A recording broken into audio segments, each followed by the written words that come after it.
중국, 아시아에서 이렇게 문화적인 교류를 가질 수 있는 장을 이렇게 하게 된 것 같습니다. 그래서 작년에 사실 도록을 보면 평론인이나 뭐 이런 게 전혀 없었어요. 뭐 예산도 그렇고. 그런데 올해는 이제 그 한국이나 중국은 뭐 또 작가들, 뭐 중국 작가들도 윤세섭 선생님에 대한 인지도나 또 다들 많이 아셨어요. 그래서 윤 선생님한테 부탁을 드렸고 같이 해주시고.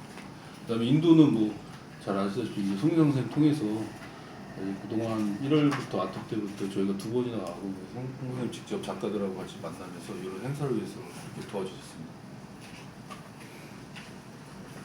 올해는 인도 작가가 포함됐다는 거. 예. 그렇죠.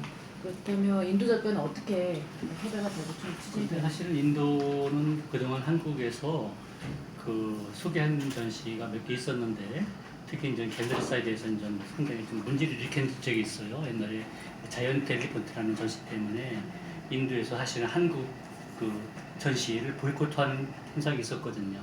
뭐냐면은 2011년인가 또 인사동에서 그 자이언트 엘리펀트라는 그래서 어떤 분이 어떤 큰 전시를 했습니다. 작품이 지금까지도 해결이 안 돼가지고 그 많은 갤러리, 인도의 갤러리 작가들이 연루돼가지고 거기서 이제 한국 전시는 거의 되지 않는 그런 경향이 있었거든요. 사실은 좋은 작가들이.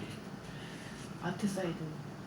아니, 그게 아니고 그게 그때 공갤러리에서 열렸었던 거였었는데 근데 그것 때문에 이제 어려운 점이 있었고 두 번째는 작품의 통관 문제들이 사실은 또 이게 좀 쉽지 않더라고요. 해보니까 특히 이제 인도에서 나가는 것도 그렇고 나중에 들어갈 쪽에 또 이게 세금이 엄청 또 매기는 경향이 있어가지고 상당히 좀 인도 하면은 큰 전시 작품들은 사실은 오기가 좀 어려운 점들이 있었습니다. 조그만 것들이야 와서 저기 가지고 올 수 있는 것들은 좀 수월했는데 정식으로 들어오는 작품들은 몇 년 동안 상당히 좀 이렇게 좀 어려운 점이 있었다는 그 상황이고요.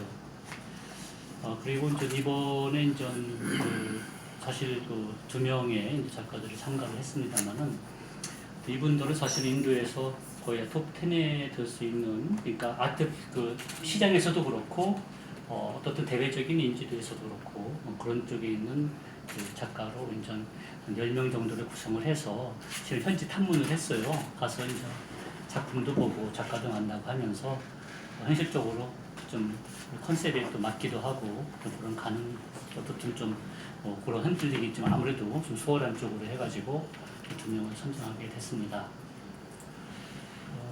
그래서 사실은 인도가 지금 그 미술이 2007, 8년도에 이제 호황기가 있었거든요. 그때는. 근데 지금은 한 10년 정도 인도가 그 시장이 상당히 좀 그 안 좋은 상황이었었어요. 근데 요즘 와서 그 비엔날레가 이제 코친 비엔날레라고 해서 그게 사실은 그 2012년에 생겨가지고 지금 몇 번 안 했는데 상당히 이제 국제적으로 인정을 받기 시작했고 아트페어도 지금 거의 10회 이상을 하면서 국제적인 위상이 상당히 높아졌어요. 사실은 이번까지 그 바젤 아트 바젤이 개입해서 일부 지분을 가지고서 참가했기 때문에 상당히 좀 내용도 그렇고 상당히 주목을 받는 그 남아시아에서는 대표적인 이제 그 아트페어를 성장을 했는데 특히 큰 틀로 보면은 인도는 델리 아트페어와 코치 비엔날레라고 하는 상업적인 거와 상업적인 이 두 개의 그 큰 틀이 큰 축으로 사실은 미술이 이렇게 움직이고 있다고 생각을 합니다.